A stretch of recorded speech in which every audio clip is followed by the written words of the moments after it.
I think we're going to be talking about emotional intelligence today. Oh, this is going to be a very interesting conversation, Rich. And what's interesting is sometimes people have it or you don't. Yeah, and So, if you're a leader or you manage people, you have to have it.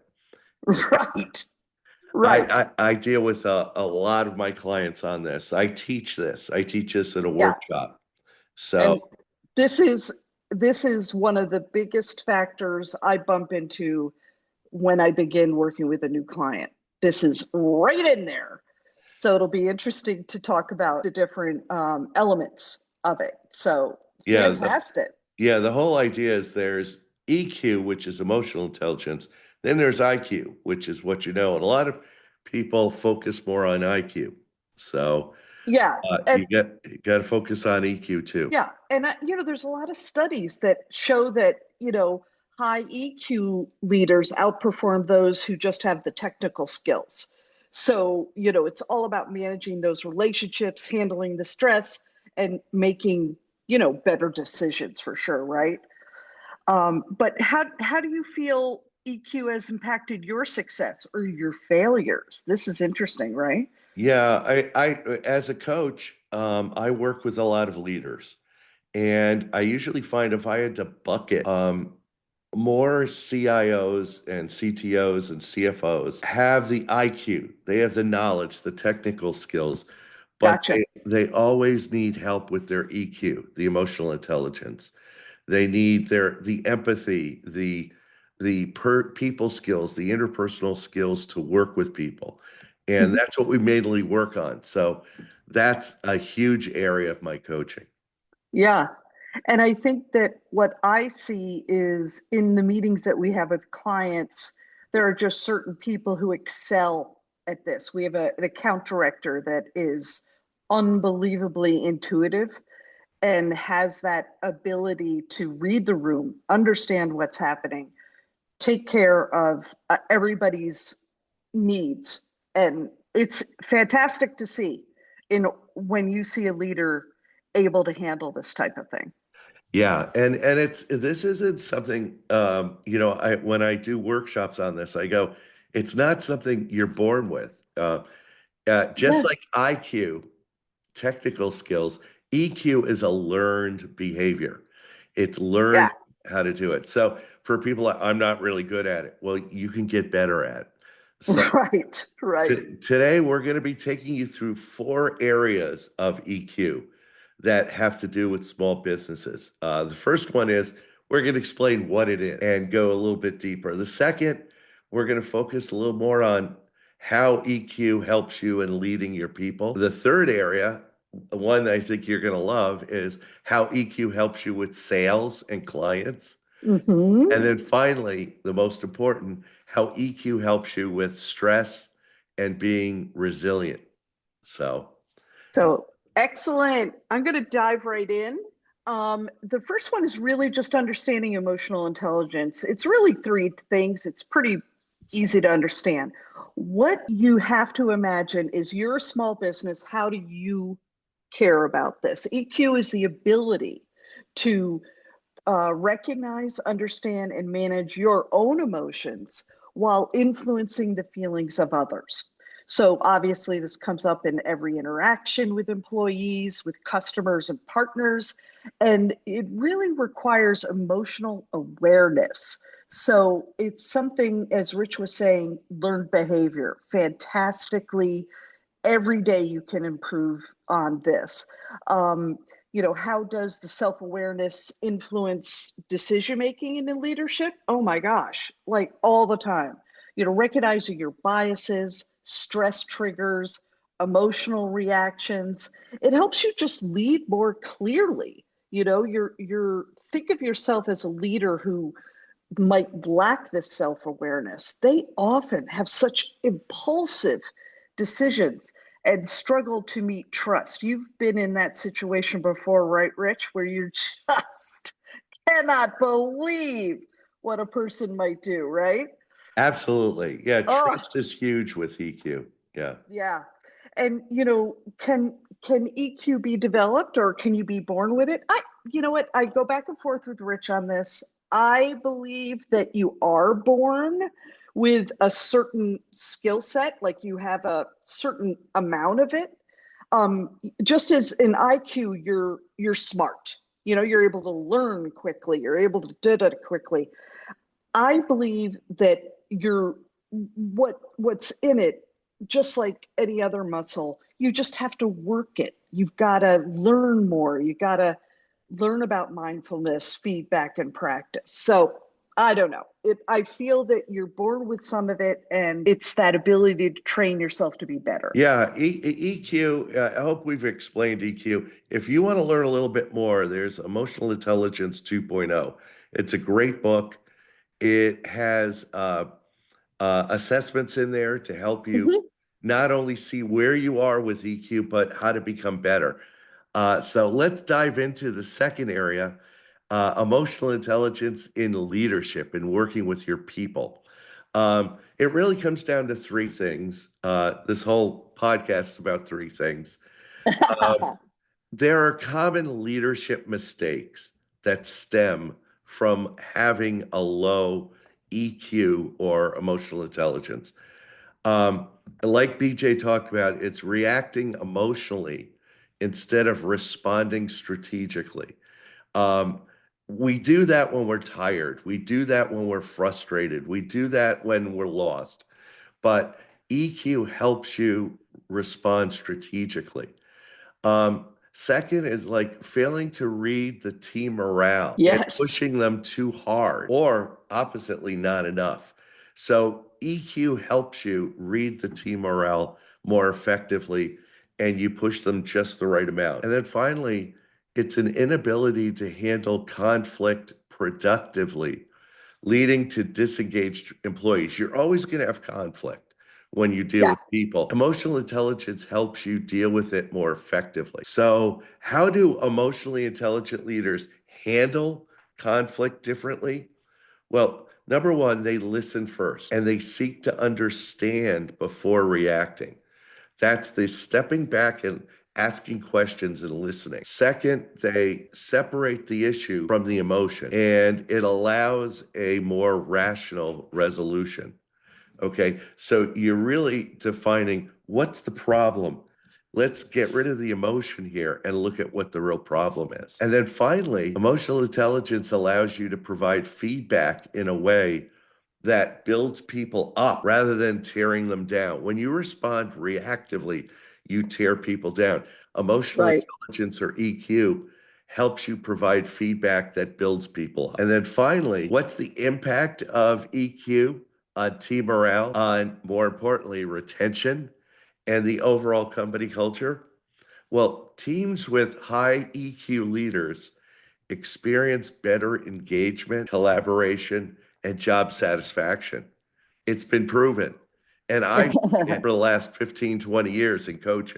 Employees feel valued, they feel heard, and the best part is they're motivated to contribute more to the team when you use EQ. And then Mhm. finally, you have lower turnover rates. People don't leave companies, they leave bad bosses. And when you're a good boss, when you're an EQ boss, they stick around. Yeah. And you know the difference. You know that difference.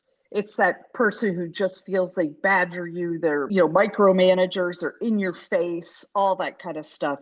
Yeah, they're a different person. So it's awesome when you have somebody who has a high EQ. Our producer, Rich Scalzo, very high EQ. He knows how to manage both me and Rich all the time.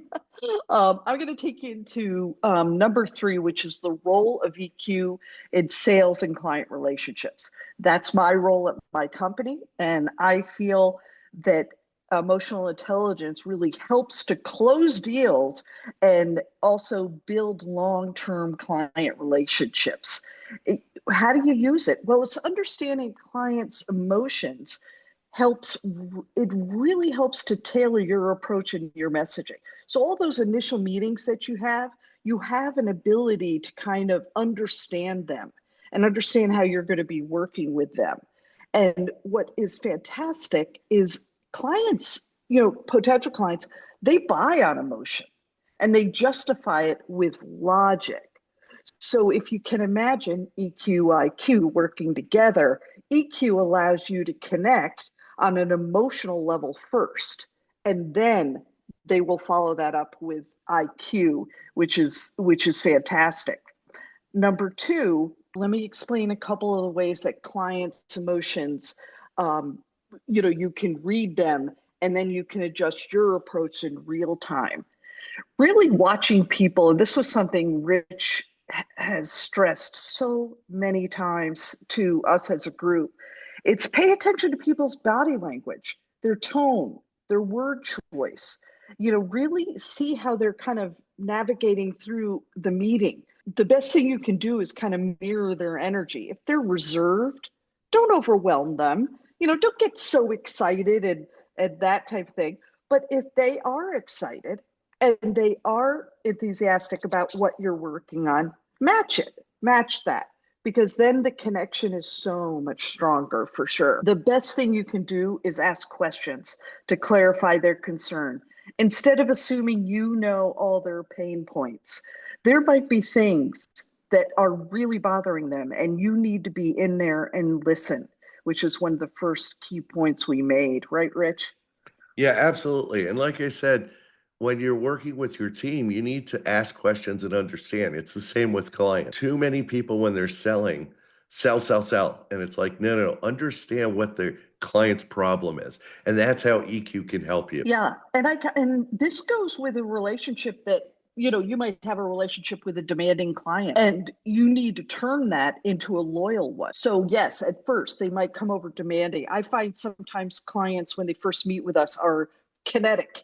They've just got so many things that they got to work on, and they're all upset, handling them and what are their objections with empathy, and instead of being defensive, really builds trust. All of a sudden you're going to see these people just want to be heard. They want to be validated. They want all their concerns to be validated, and just turn them into long-term clients by listening and really mirroring what their thoughts are, and the fact that there are solutions, you know, and that gets them so exciting. A really high EQ salesperson focuses on the relationships, not just the transactions. There's really just two ways to look at it that way. Yeah. So far we've taught you what EQ is. We've taught you how to use EQ with your team and how to sell with EQ. Now, the most important part, we're going to talk about managing stress and resilience with EQ. Yeah. Okay. Because as a small business owner, you have to navigate high pressure situations all the time because it's all on you. It's all Right. on you. You're the business owner. It's tough. And you need to recognize when you're reacting out of stress versus making a clear-headed decision. And EQ can help you do that. Mm-hmm. Understand, am I being stressful right now? Or do I need to step back and think about my options? So, using emotional regulation techniques like deep breathing or taking a Um, moment to step back is important. Now, this sounds very life coachy, take a deep breath and stuff, but sometimes you have to do that. You have to separate yourself from the situation to look at it from the outside because once mhm. you're in it, it's very hard to differentiate. And communicating effectively under pressure, whether it's an employee or a customer, or a vendor, you need to Mhm. stay calm and inspires confidence in your team. They see how you're reacting to this problem, this pressure, and they will mirror your behavior. What are some signs that you or possibly your employees might be emotionally overwhelmed? You'll see, and I just got a phone with a client talking Yeah. about this, increased irritability in one of their people, uh, Hmm. or they're disengaged or they're burnt out. You'll see it. You'll see it immediately. People just aren't acting like they normally do. They might be avoiding difficult conversations instead of addressing issues. They just let it get Hmm. worse and worse and worse. Right. Or sudden drops in productivity or motivation. You see that. So, how do successful entrepreneurs use EQ, emotional intelligence, to bounce back? Well, number one, don't take the failure personally.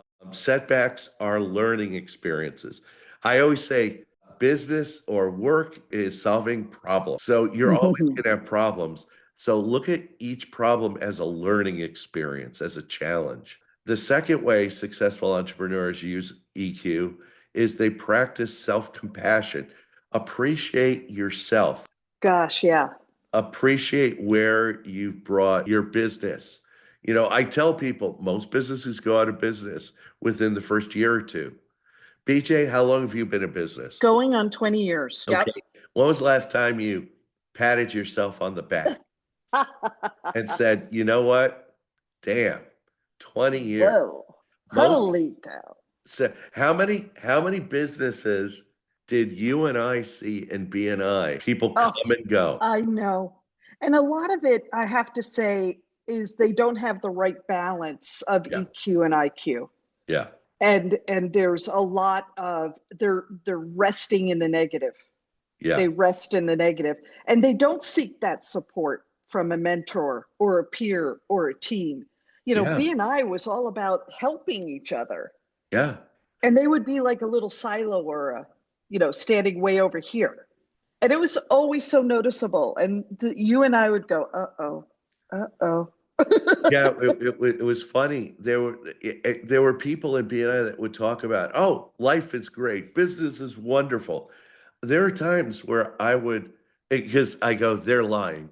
Because if you run a business, you have good times of the year and bad times of the year. I would Right. stand up in a BNI meeting. Sometimes I go, it's July. I need clients. You know, I'm having a terrible month. I need help here. And I actually asked for support from mentors and peers, my people. Yeah, So, yeah, yeah. And being that honest about it, what you get is people asking you the best questions and going, yeah, "Oh, Rich, you're fantastic. You're doing such a great job." I know they're out there. And that encouragement that you don't get when you're an owner, but that encouragement from your peers is so fantastic. And you just can't beat it, right, Rich? absolutely. Well, we always end with action steps. So I'm going to Yes. give you 4 action steps to boost your EQ for success in business. So the first one we're going to do is we want you to practice active listening. Okay. Not active speaking, active listening. So next time you're conversing, focus 100% on the person. Okay. Ooh. Listen, pause before responding, and reflect the emotions to them. In fact, paraphrase back what they said to you so you understand it fully. And this one also is quite hard. Name your emotions. Start labeling what you're feeling throughout the day. This actually is an incredibly insightful way for you. The more you recognize your emotions, the better you are at managing them. So this does take a lot of self-awareness for sure. Yeah. Number three is seek feedback and self reflect. Okay. It's not all you. Ask trusted employees, clients, mentors for honest feedback. How am I doing? How are we doing?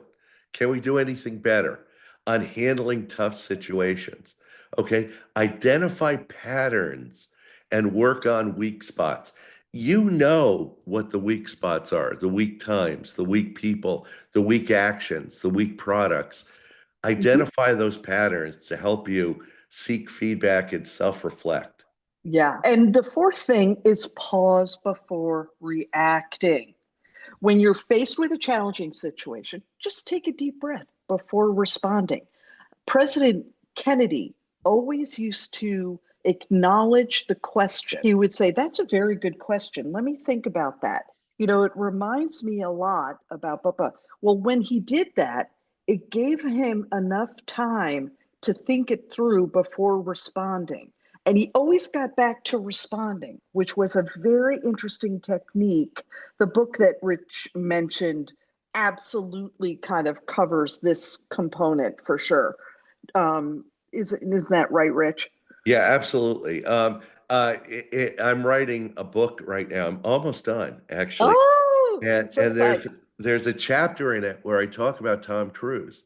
If you've ever saw an interview, Uh-huh. when people talk about Tom Cruise, when he talks to people, he gives you 100% of his focus. They go, Yeah. I've never met anybody like Tom Cruise, where he's like emotionally invested in you. Everybody else is you're in a bubble with him when you're talking with him. And they go, Yeah. never experienced. He probably is the consummate user of EQ. Just Yes. listening and understanding, and he just is he listens to every word you're saying. Yeah. He leans in. He Yes. leans into your conversation, which is phenomenal. And giving yourself that moment to process the emotions logically instead of reacting impulsively, forget it. That is the best thing you can absolutely do. So in closing, one of the small step listeners can take today is, to improve their emotional intelligence. That you have to think to yourself, what am I going to do today? Yeah. What am I going to do today? Am I going to lean in and really listen? Am I going to take self-reflection? What is it that I'm going to do? Yeah. It's like ask yourself, how can EQ be the ultimate advantage in my business? Hmm. What can I do differently today? Yeah. And the final challenge is identify one situation this week where you intentionally apply EQ so that you can kind of follow the situation through to see how things are reacting. I think you're going to be pleasantly surprised for sure. Great. So, to our audience, let's keep the podcast momentum going. Share this episode on LinkedIn, Instagram, X, Threads, and Blue Sky with the hashtag The Best Small Business Show. Spread the word and keep our community growing by subscribing to our show. And are you ready to take your career and business to the next level? Reach out to Rich G at richg.com for top tier executive and business coaching that drives results.